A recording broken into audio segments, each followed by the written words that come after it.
So, good morning, everybody.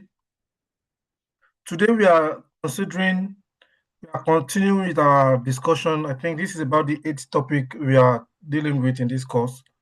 So, today we'll be looking at World Economic System 2. You recall that the last time we examined World Economic System 1, where we examined the two first economic systems that evolved with the emergence of the modern states. And that was basically the laissez-faire and mercantilism. And I try to give you a few conceptualization about what economic system is. But I think it is important for you to be very, very broad and conceptual in your understanding of this course, because if you are answering a question in this course, it might be very necessary for you to be able to theorize or conceptualize what economic system is before you begin your uh, answers. So I think if I may revise what we did the other time, I noted that economic system is one of the key indices through which the economic productive activities in different societies are organized. It is about the uh, forces of production, all right, and how they were organized in different locale and also in the global system. Right, so we define the economic system basically uh, as the way in which different societies, for instance, obtain their daily needs, such as food, shelter, goods and services, and all of that. All right, so it is a way in which the productive forces of societies are structured, and it is a system through which societies arrange for providing their material needs. These were some of the key points. So, economic system, again, as a way of revising, is a method adopted by a state or an economic unit, all right, in the production and distribution of goods and services. I believe you still remember all of this explanation succinctly. Are we still Yes, sir. together? So we noted that economic system is one of the means through which societies organize basically their socio-economic systems in a way to achieve a set objective, right, in a given social formation. Please give me a second to set up my slide properly.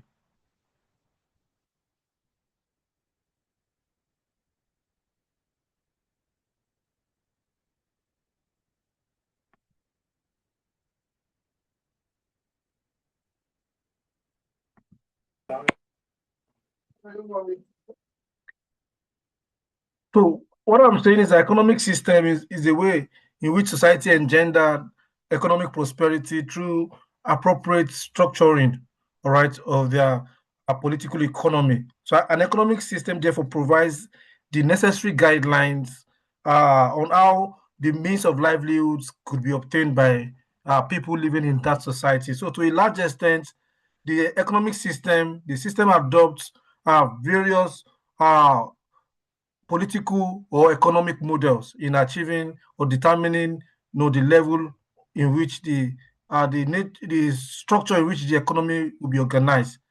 Basically, so we also noted what are some of the things we noted again. The economic system is a method of coordinating economic activities such as production, uh, distribution, all right, of goods and services. So especially in a particular uh, country, society, or even in the international system. So it is usually the kind of policies, if you like, or model, non-policies particularly, adopted by governments in planning or organizing their productive activities, all right, which we are going to see when we are looking at the various forms. All right. So generally, we also said that an economic system takes into account all aspects of social life, all right, the social, political, and economic realities of their society. So, economic system doesn't just a country does not just adopt a particular economic system.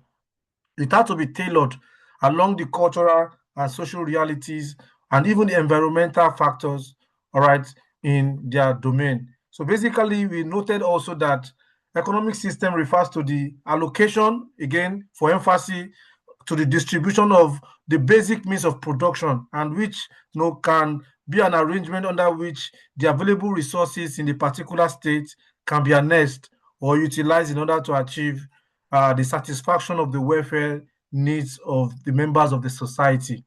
Are we still together? If you can hear me, can you clap?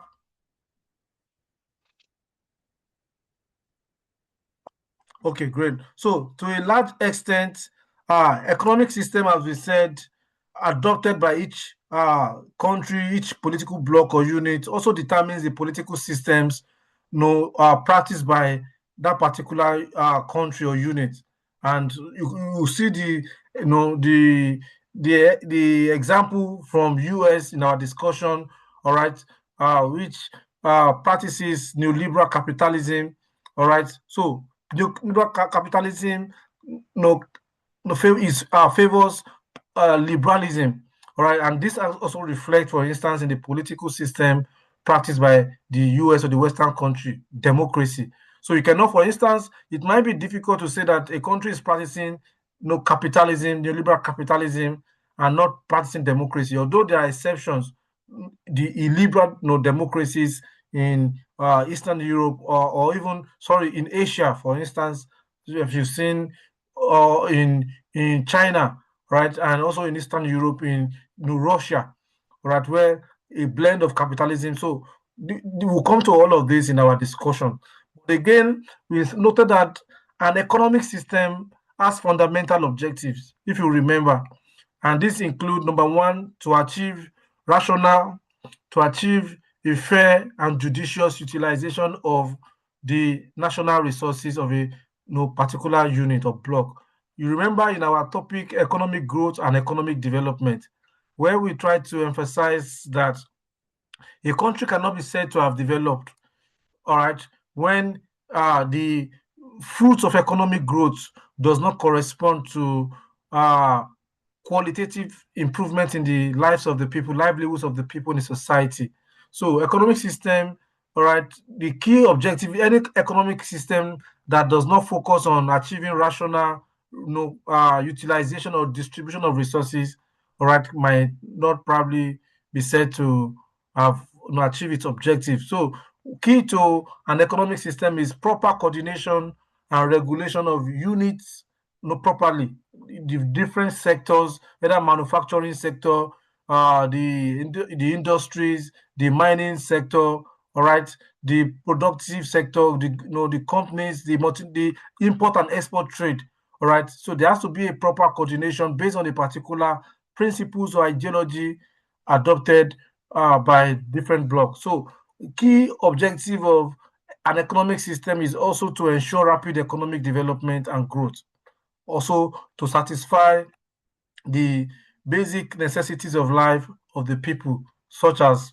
food, shelter, clothing, and other. Because going by the dialectical materialism, the basic essence of man, human society, is that man must eat, have good shelter, clothing, all right, before he could function basically in any society. So we tried when we had a class on the first world economic system, we try to emphasize that economic system deals with what to produce, all right, and who to produce for, all right, and the what selection could be made in the production of economic activities, all right, what quantity could be decided upon, what kind of strain will be upon the scarce resources, and what will be the decision making process. These are some of the key factors, as some of you who did economics must have known about all of these factors. So in today's class, we're looking at our class today, we are considering World Economic System 2, where we'll be looking at three dominant systems or model. So we're looking at capitalism, then we'll look at socialism, then we'll look at mixed economy. All right. So you recall that we have looked at mercantilism and laissez-faire. So by looking at these three, that means we must have considered five different economic system. So in the exams, you will be asked to conceptualize what economic system, what does it mean?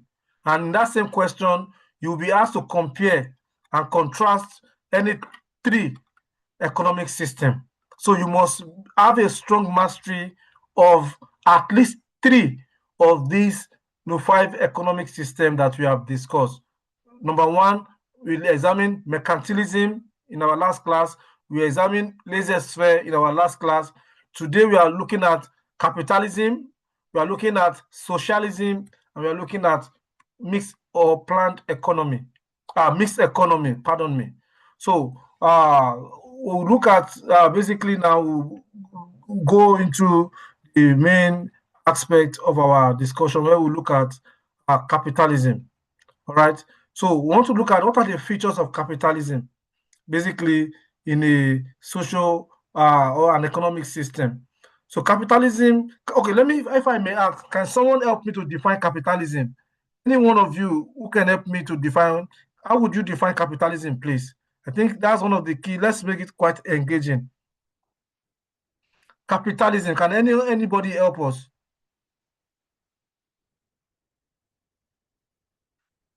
I would like to give a try, sir. Please do.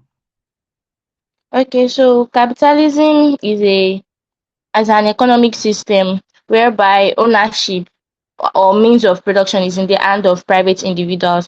And there's also a saying that in a capitalist system that the rich would always the rich keeps getting richer and the poor keeps getting poorer. So that's my understanding of capitalism, sir. Oh, that's good. So that means, okay, I have people who are very vast about this topic. That's good.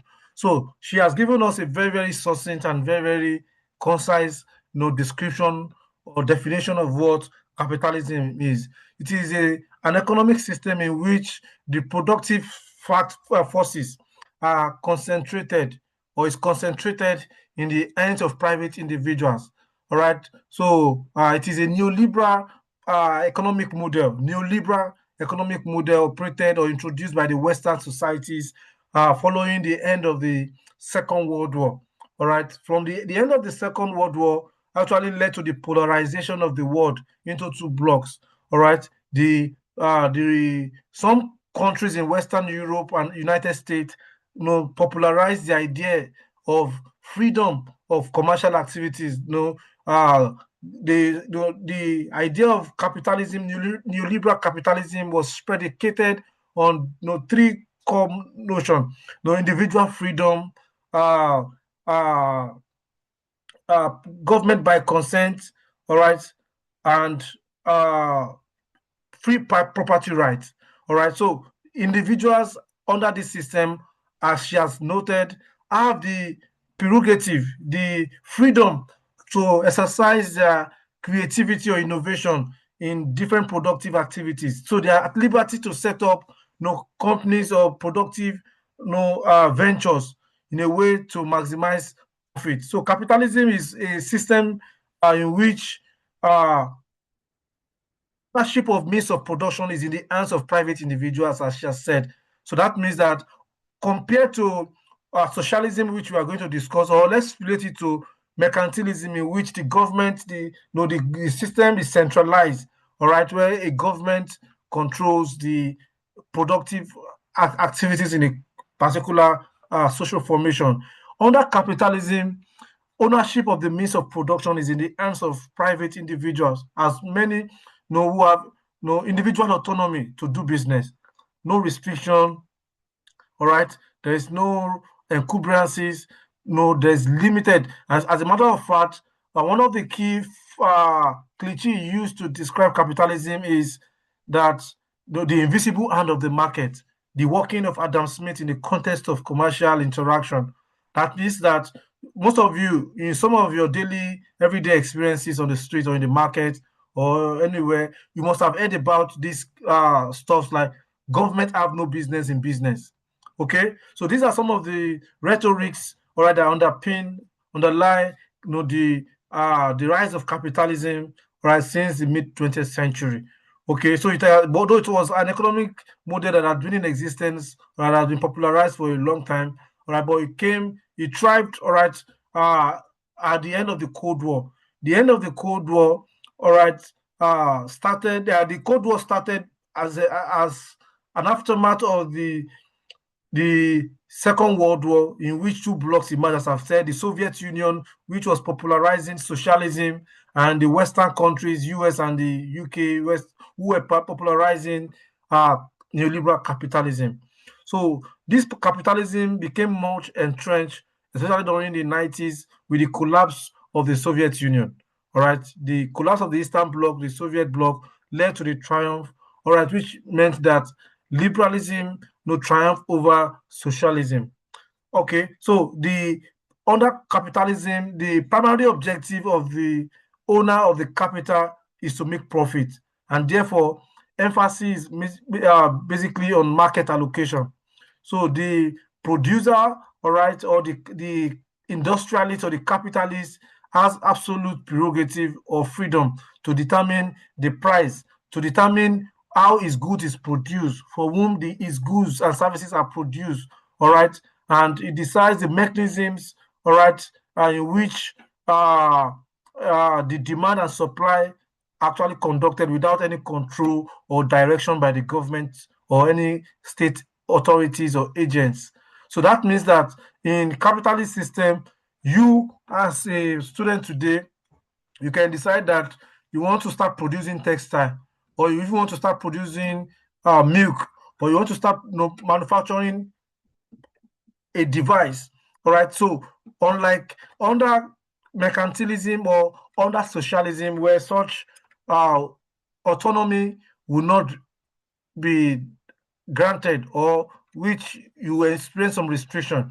Under capitalism, individuals are at liberty to set up their own enterprises. They are at liberty to determine the prices of the goods they produce, right, without any government regulation. So consumer sovereignty is also another key features of capitalism. So because capitalism operates on the basis of freedom of choice by the consumer. So it's what it says is that consumer also have the right, all right, to say that to choose between one or two commodities, all right, they have preferences, so compared to a system in which whatever the state dictates, all right, to be produced is what the consumer will have to imbibe, whether he or she has option or not. So there is no uh, consumer sovereignty, choice, or a preference under other economic system. But in capitalism, it operates on the basis of freedom of choice. You can go to a particular store and say, "This is the product I want. I don't want this." And if you are given a particular one that is not what you prefer, you are at liberty to reject it.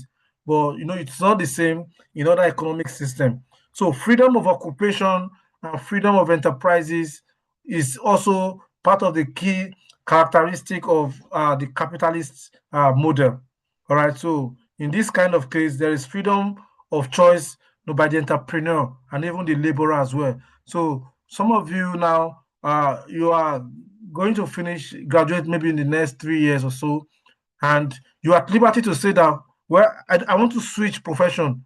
I don't want to work by what I study. I want to work in the bank. I want to be an ambassador. All right. I want to be a diplomat. Some can even say that I don't want to do anything. I just want to have my own business. So under capitalist system, there's freedom of occupation compared to an alternative model where things you have to be scrutinized.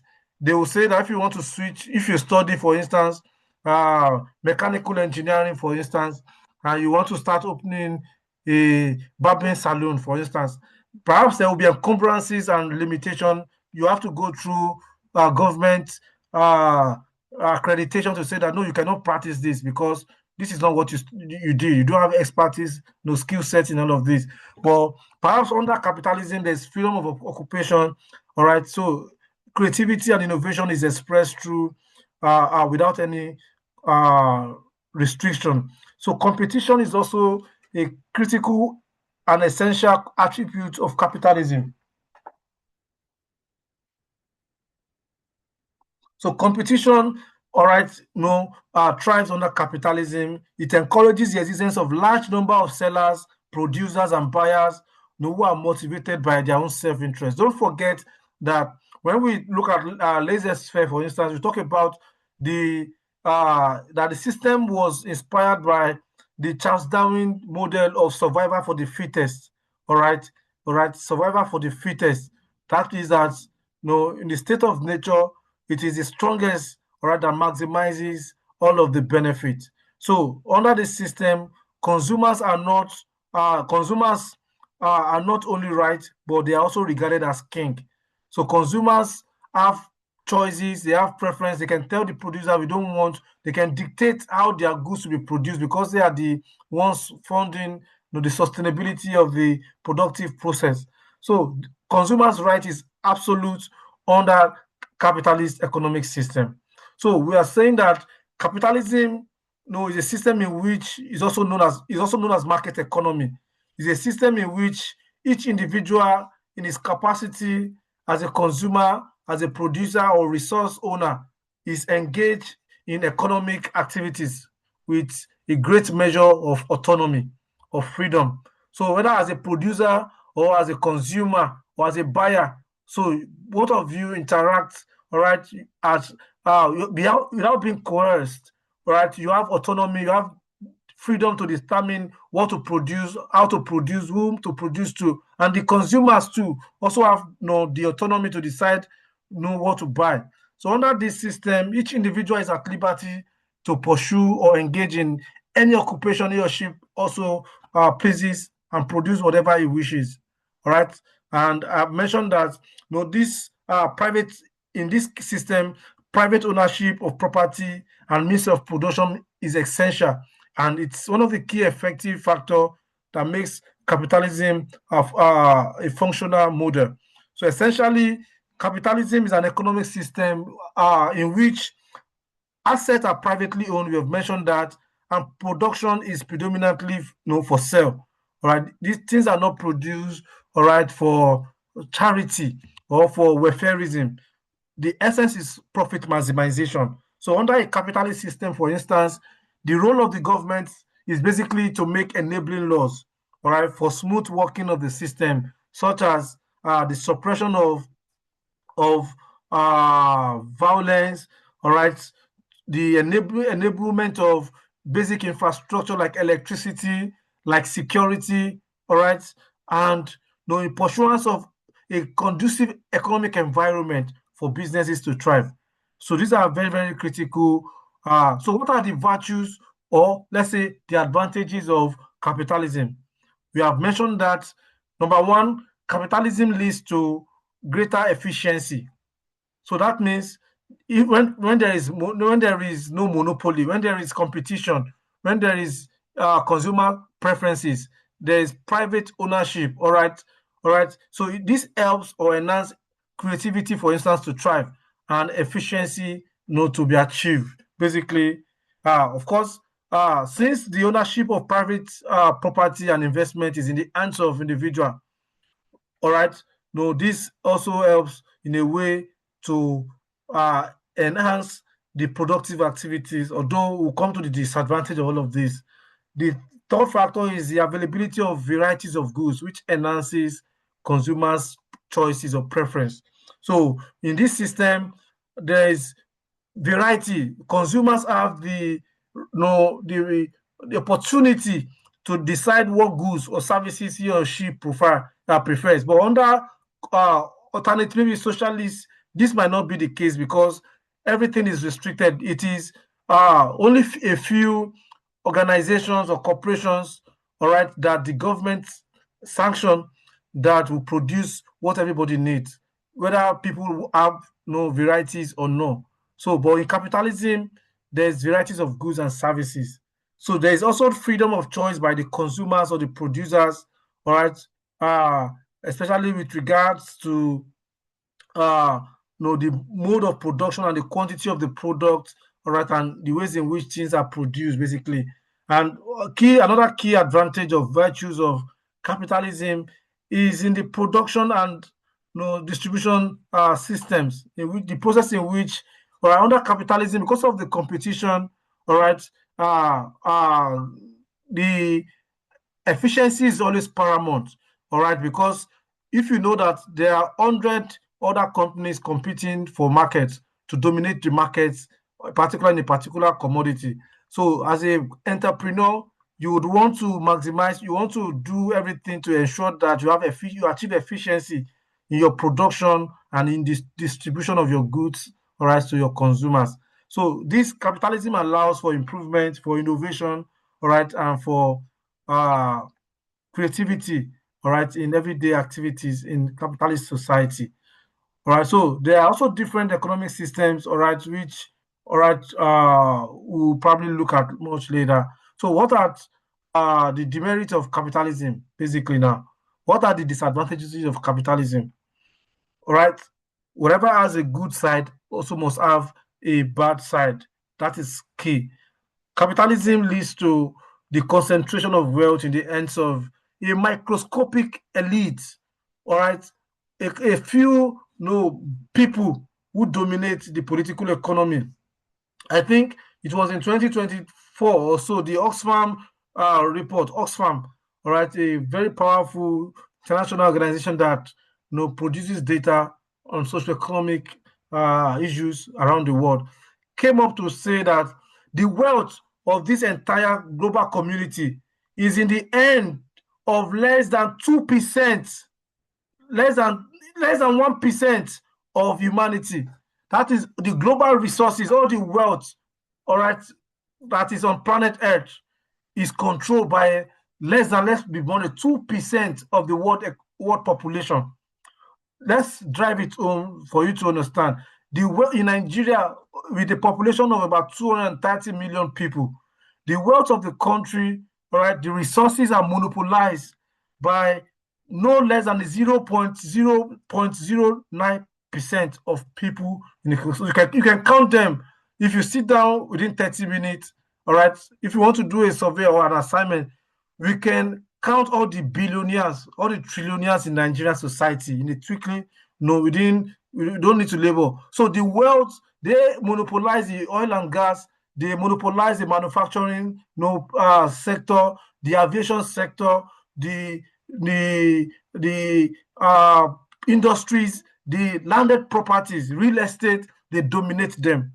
So, I kept citing reports recently in the UK earlier this year, where it was recorded how a Nigerian elite who was a commercial elite, in the bank, an MD of a bank who was working in alliance with some political elite, was recorded to have bought over 100 houses in the UK. 100 houses in the UK by one person. Houses that are usually locked, no people, nobody occupying them, and it was quite ridiculous. So this is just the UK that the person has been able to accumulate 100 properties, all right, in millions of pounds. How many did that individual have in Dubai, in Qatar, in in South Africa, in the US? These are some of the critical questions. So capitalism concentrates wealth in the hands of a few individuals, giving rise to inequality of income and wealth. All right. So the excessive competition can also lead to price war. All right. In the end, and encourage monopoly. So when there is, and we've seen this excessive competition. So we've seen that when you look at the Dangote business conglomerate, so there is no business, for instance, where these Dangote firms have invested in that they don't cripple all other competitors. So, I told you the principle of survival for the fittest. It was Charles Darwin, all right, the father of the evolution theory, who suggested that. So this principle of survival for the fittest applies in capitalism, where the most powerful competitor, or all right, cripple all the other competitors, all right, through price war. We've seen that in the petroleum sector. We've seen that even in the cement, prices of cement.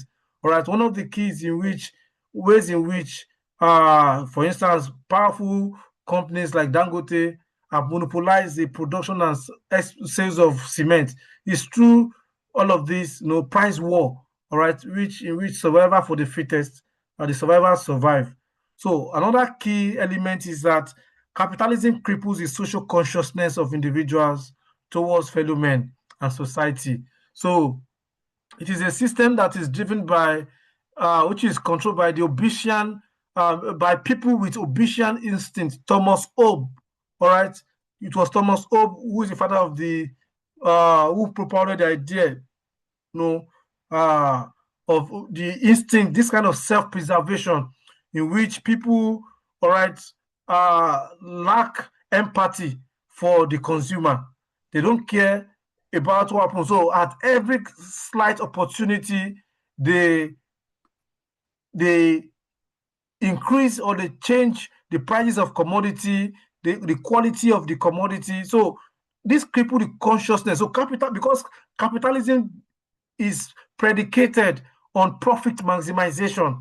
So these entrepreneurs, these capitalist merchants and elites lack consciousness. They lose their humanity. One scholar put them, they become human without chest, without heart. They don't have conscience. So what they do is just to produce stuff. So let me give you an example, which I always cite each time I have the opportunity to teach. So there was a time, as I've mentioned, maybe I've mentioned in this class, where my former apartment where I was living, I used to stay on the top floor, and in that neighborhood there is an abandoned building, which had probably maybe due to litigation they had abandoned the building, and here comes some unscrupulous, capitalists. Let me put it that way. Dug a well inside the compound there. Nobody, maybe I'm not sure the owner of the place is aware. They dug a well. They run a pipe into the well, did a machine kind of that pumps the water out, and customized plastic bottle and nylon sachet water. And what I see every day is they just recycle from directly from the tap without any quality, no regulation, without quality assurance, without any no standard. Just produce that water directly from the well and into the bottled water, into the sachet water, and they seal it. And nobody knows in the community that such kind of enterprise exists. They only work in the night. So while in the day they do all of this production, in the night around 11 p.m., you just see all kinds of truck, downfall buses parking in the front of the area. They are loading goods, water, bottled water, sachet water into those trucks, and those waters are sold in different parts of Lagos. You must have drank that water. I'm sure I didn't drink it because I saw that wickedness. I saw that problem, the inhumanity, embedded in this capitalist doctrine which those people practice. So capitalism cripples the consciousness of individuals. They lose their empathy and the inhumanity just because of profit maximization. So it gives rise to private appropriation of product of economic activities. All right, how do you explain that an individual in a typical elite in that society has thousands of acres of land in Lagos? You will go to Abuja, have hundreds of acres, go to Ogun State, whereas the burgeoning population in this country, some people, even the working class, do not have even a home over their head. So it gives rise to appropriation, all right, to inequality, basically instability of the economy and widespread unemployment. Because when wealth is concentrated in the hands of a few, there is unemployment, all right, because only a few people monopolize the money, they stock the money, rather than allowing people to also enjoy the fruit of economic growth and also be able to create more company. So these are some of the demerits of capitalism. Okay, so we go to socialism. So socialism, can I get someone else to give me a slight definition of socialism? What he or she understand by socialism? Socialism Someone is an go ahead. Socialism is an economic system whereby the means of production of goods and services is controlled by the government. Can you say it again, please? Can you come Socialism is an again? economic Socialism is an economic system of government whereby the means of and production of goods and services is controlled by the government. Okay, it's the hand of the government. That's good. Is this the same person who gave the answer the first time? No, No, sir. Okay, Alima, can you help me write down their names, collect their name and number? They have 2 marks, 2 bonus marks each. Okay, sir. All right. So socialism is an economic system where the government controls the economy, the economic activities, and even the economic life of the citizens, including all those things we have discussed in the capitalism. All right, the ownership of property, individual freedom. All right. In socialism, there is no freedom of enterprise. That is it. So it's so easy to understand these two. All what you said about capitalism is the opposite in socialism. So it's a system in which the means of production is centrally owned. So that is why it is also called planned economy, planned or controlled economy. So it is a plan. It is not like capitalism where there's freedom, there's free trade, all right, there is individual no autonomy, there is consumers sovereignty, where there is need for profit maximization. In socialism, all right, or planned economy, the state has the prerogative of authorizing production and organize the means of production. So the example I gave under capitalism, where those unscrupulous elements produces water, pure water, all right, without any regulation. Or if you go to the interior of Lagos, as you've seen several cases where police have walked into the domain of gangs who are producing pharmaceutical drugs, people who didn't go to secondary school, who didn't even go to the university, much less studying pharmacy of medicine, no, going to an abandoned warehouse and manufacturing all kinds of pharmaceutical products. All of those things can only happen in capitalist system. In socialism, the state has the prerogative of authorizing the production. Nobody ventures into any productive activities without the imprimatur, all right, the consent of the state. So that is the key difference between socialism and capitalism. So let's look at the features, basically bring it down. In socialism, there's public ownership of means of production, all right, which helps to ensure that the profit made from the production of goods and services does not go to private hands. Rather, it is used for the benefit of the entire community. So this is a quite more egalitarian, all right. Some people say utopia, that because it's not realizable, but I believe it's realizable. So it is a way in which societies achieve, equitable development, equitable distribution of resources, engendering sustainable growth and development, such that the wealth, all right, the resources in a particular locale or country, all right, is evenly distributed among people according to their capacity, not basically according to their needs. According to their needs is communism, but according to their proficiency, according to their uh, education, according to their income.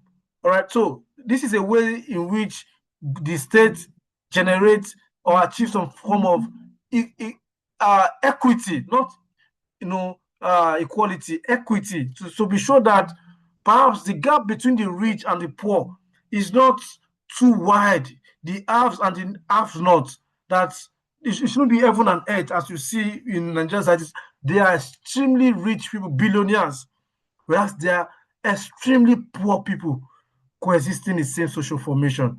So in socialist system, all economic activities are planned by committees set by the government, and it is a set of bodies that determine the prices, not private individuals, not no monopolies, not conglomerates, as we've seen in capitalism. So under this system, the government has a committee, a bureaucracy, all right, which are saddled with the responsibility of determining the prices of commodity, such that a producer or an entrepreneur does not just decide that I need money, I need to increase the price of my commodity, and the person creates an artificial inflation. So, under socialism, abolition of free market and its replacement with central planning, all right, is key in terms of production and the distribution of goods. Also, is that productions are usually meant for achieving targeted objectives. People don't produce because you just saw, look at, I observe a trend now on social media now, whether on TikTok, on Facebook. You just see that when you go, people are just advertising all kind of nonsense. People illiterate, someone you see that this is an illiterate. He has no knowledge, prior knowledge in chemistry or pharmacy or anything. Advertising sex stimulant. Every idiot and dick and Harry online is advertising sex stimulant. How to do that's crazy. People saying that they are produced on drugs that people should use it for this and that. Are you crazy? This can only happen in a capitalist environment, in a planned economy. Those people who go to jail, people who have no prior erudition, they have no education, no skill set. People, they are advertising all kind of drugs. I have to treat hypertension, but you don't have this person has not gone to school. So it's so in socialism,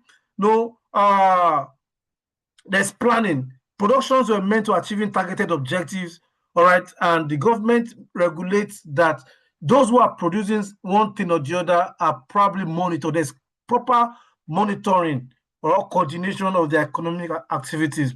So equality of income distribution on the principle of everyone according to his ability and each according to his needs is key.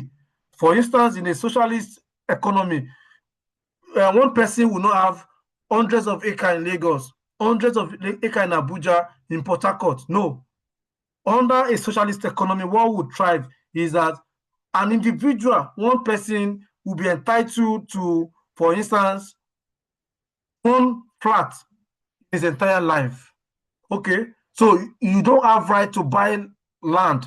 Government owns all the land, and government allocates the land, build all of these social houses, whereby an individual such as Omoju Similolu, for instance, will go and after graduating from school and wants to marry a girl or a boy, will apply to the government. The government allocates a flat based on his education, based on his income. If he's a middle class, you get a 3-bedroom flat, and he owns the house for, let's say, a minimum of 100 years period.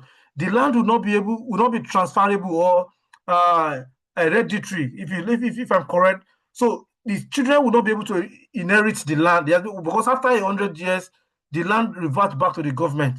So that is why. So an individual does not have any business buying properties. Do you understand what I'm trying to say? Government controls all of that, and when you see that in such kind of society, everybody is well catered for, compared to a system where I have some friends, even just ordinary middle class people. I just look at them that they are mad. They tell me about land banking. When you see that, say, I have this property in Aja, I have this property in Krodu, I have this property in. That's mad. Are you mad? In a just short, flimsy lifetime of a century maximum. All right, you're already 40, 50, and you are still buying land for what? For who? Yeah, for children. That's vanity.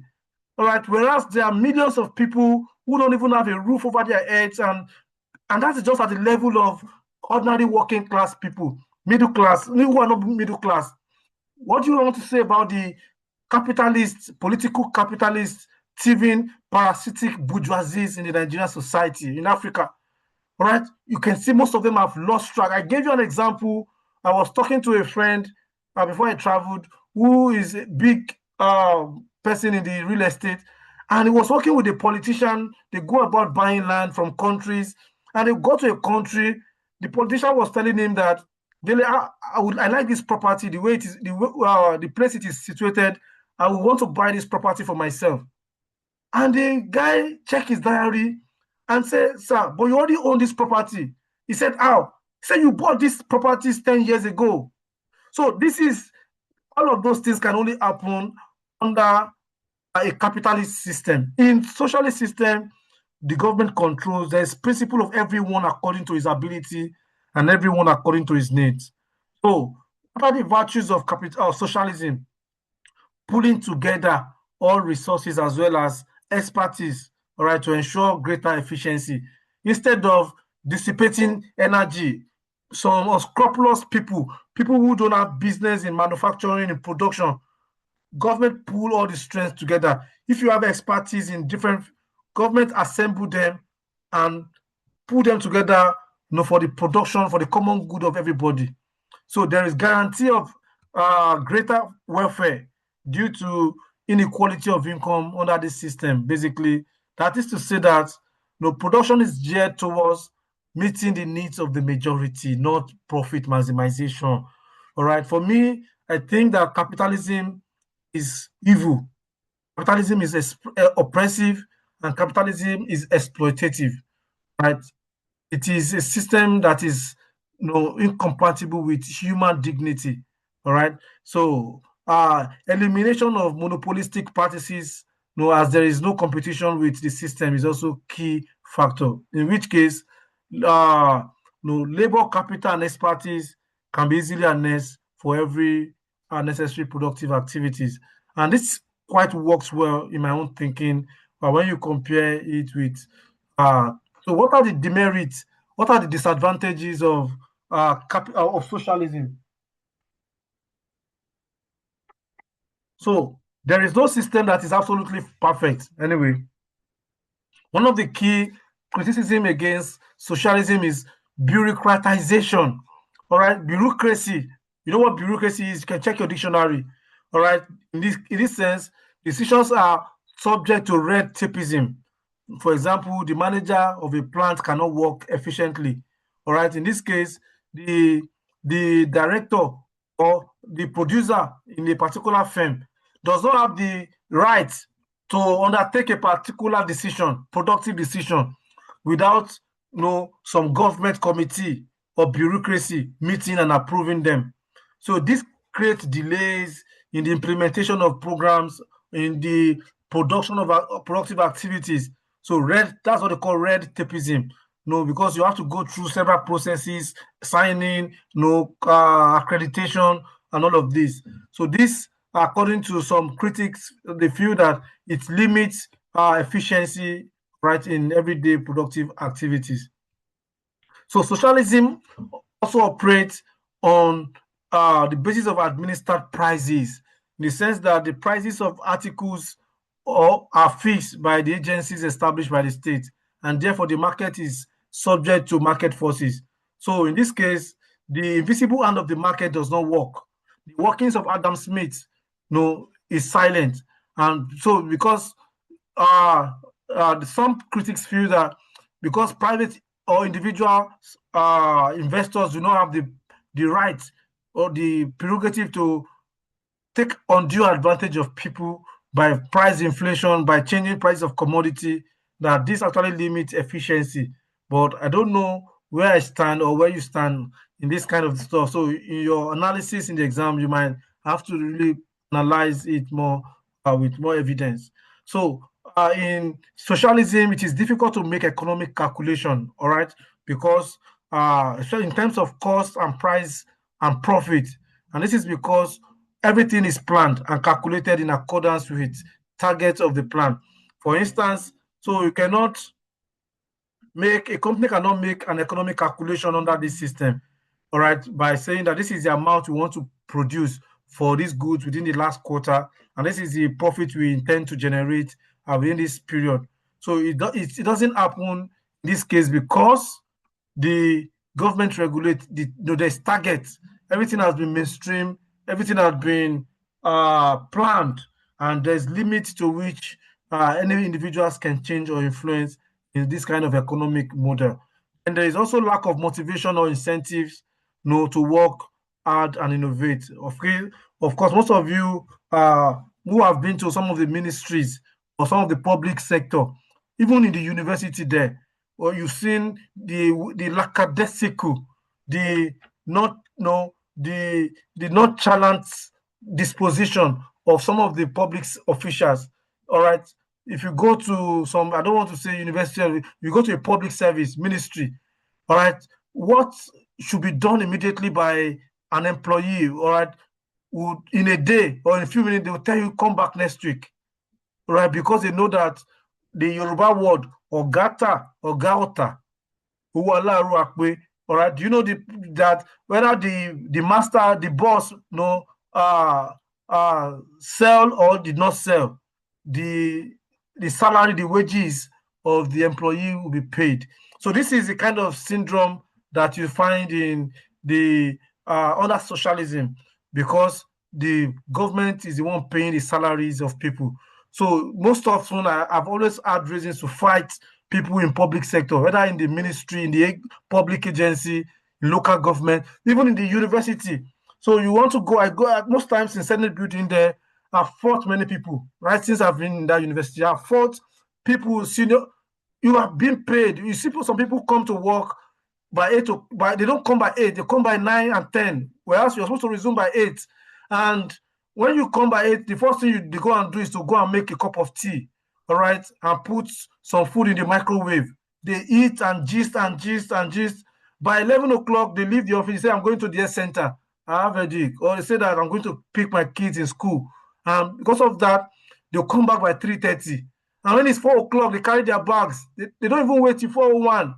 And so when they come to tomorrow, or the days they will stay, once it's past 4, once they work till 4:30 or 5 o'clock, they will fill the overtime voucher and say that they have stayed beyond the time.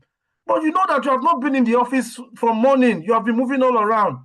All of this cannot happen in a private establishment, because the entrepreneur, the investor will not allow. There has to be efficiency in the workforce. So these are some of the disadvantage of socialism or anything that is run by government. People are lazy, all right? They lack motivation and hard work to innovate. There's also lack of freedom of choice, as people had no alternative to the target product, unlike capitalism where there are varieties, all right, for people to choose from, all right? So there's also monopoly in a centrally planned economy. In socialism, which is quite much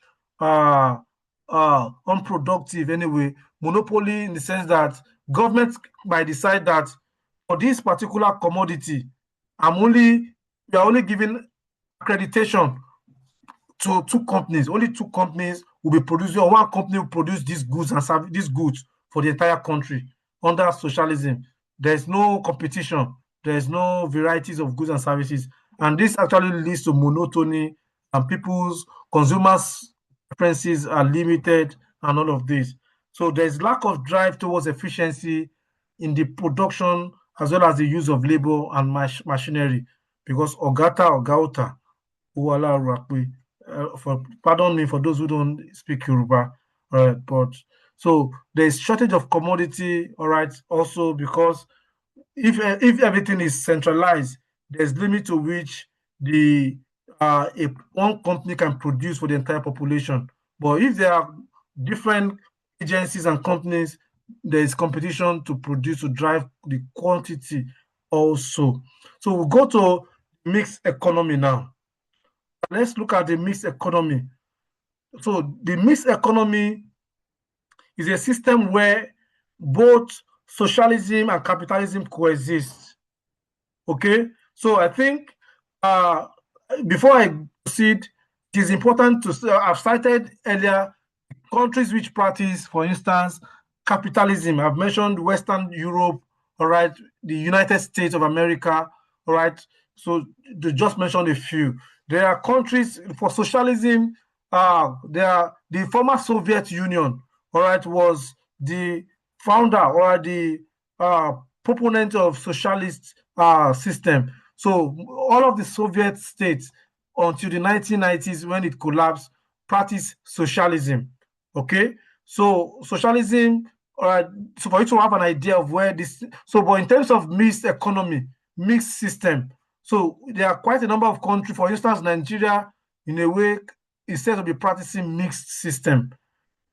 Broadly, China, considerably, even though I believe that it's purely capitalist, but China combines also the mixed, the socialist system with socialism, with capitalism.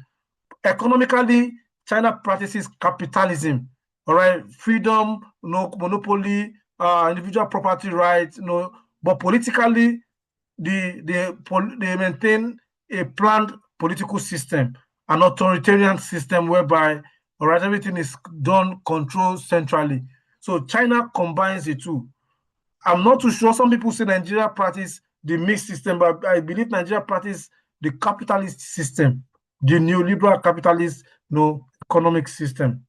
So the mixed system is one in which, according to M.L. Jigan, right, in which some means of production is carried out privately and some publicly owned, in which the allocation of resources and level of activities are decided by individual firms, individuals, by firms, by cooperative, by public corporations and public authorities, reacting to creating or controlling the market priorities. So the mixed system is a combination of the two systems which we have discussed earlier on. So in most cases, there's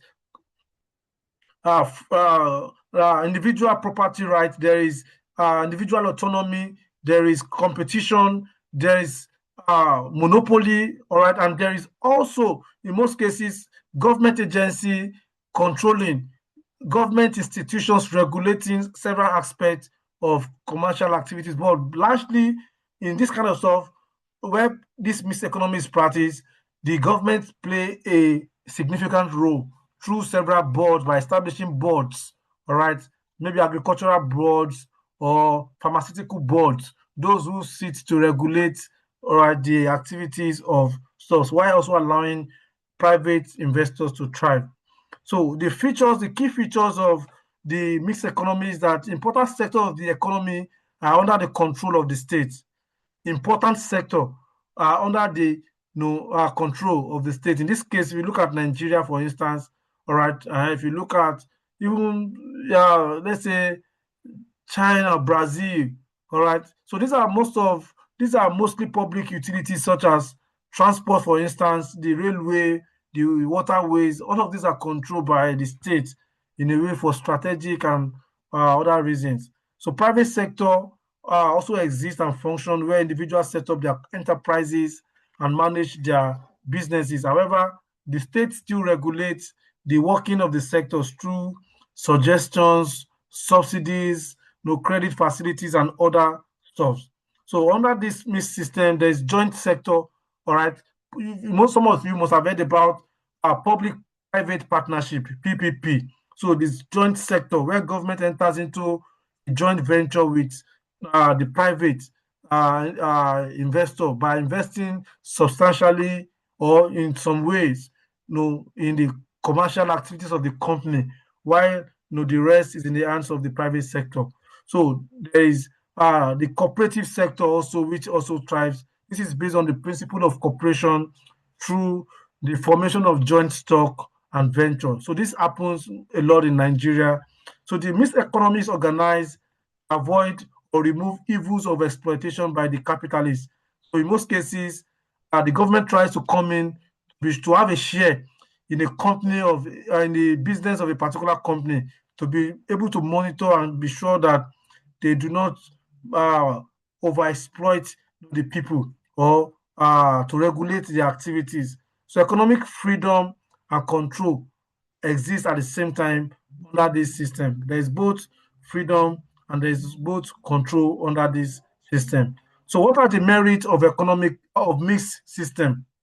The merits, number one, is that the system combines the possible best of both capitalism and socialism, making it kind of best utilization of resources.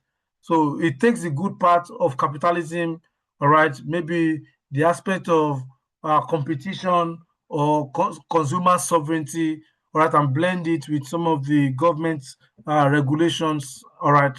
So it encourages competition between private and public enterprises, creating a conducive environment for development. So in mixed economy also, it also contains virtually all the elements of welfare state, where the exploitative tendencies of individuals or capitalists are avoided, right? So this case, market mechanisms and its advantages is utilized for the benefit of the community or the population. But where misallocation of resources appears, this is corrected through state regulation and control. So they try to manage to check the excesses of the private enterprises. So the demerits of mixed economy includes that basically the private sector and the public sector see themselves as stiff competitors. So in a case where, for instance, the government is over supervising the activities of the private firms, they will feel quite uncomfortable. All right. So and there's all kind of unholy alliances and mistrust among the two. Okay. So there's general inefficiency. That mixed economic system, the public sector is often characterized by inefficiency, ineptitude, nepotism, corruption, leading to the collapse in the productive activities. And so it's a kind of corruption that goes on. So government officials, you have seen in most cases where this mixed system has been practiced, all right, public officers, all right, undermine the system in a way, all right, public officers undermine the system in a way and collaborating with the members of the private stakeholders to buy the shares for the companies to collapse so that the government will lose interest and they buy it over as private entity to sell it to themselves. So this is quite common in various in Nigerian society particularly. So there is inefficiency of the public sector caused by uncontrolled or unregulated operations, as we have mentioned. If you look at the productive sector, look at Ajaokuta, for instance. For some of you are too young, you don't know where Ajaokuta is. Ajaokuta still no plant. It's in present-day Kogi State, where in the 60s, Nigeria used to be the major exporter of iron, all right, steel, all right, across the world. Ajaokuta still, collapsed due to inefficiency, due to nepotism, avarice, corruption, ineptitude of the civil service. So these are some of the criticism against anything that is run by the government, fundamentally. So in our conclusion, we have looked at the world economic system too. We've looked at capitalism and socialism and the mixed economy. Right? We look at the ways in which these different models shape economic development and economic growth, the distribution or the nature of production, distribution of goods and services in different societies, right?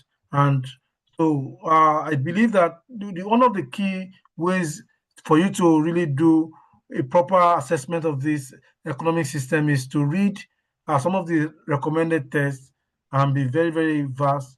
You should read Ayodeji Olukoju and Lawa and Falui, Fundamentals of Economic History, right, which is sold in the department there, I believe so.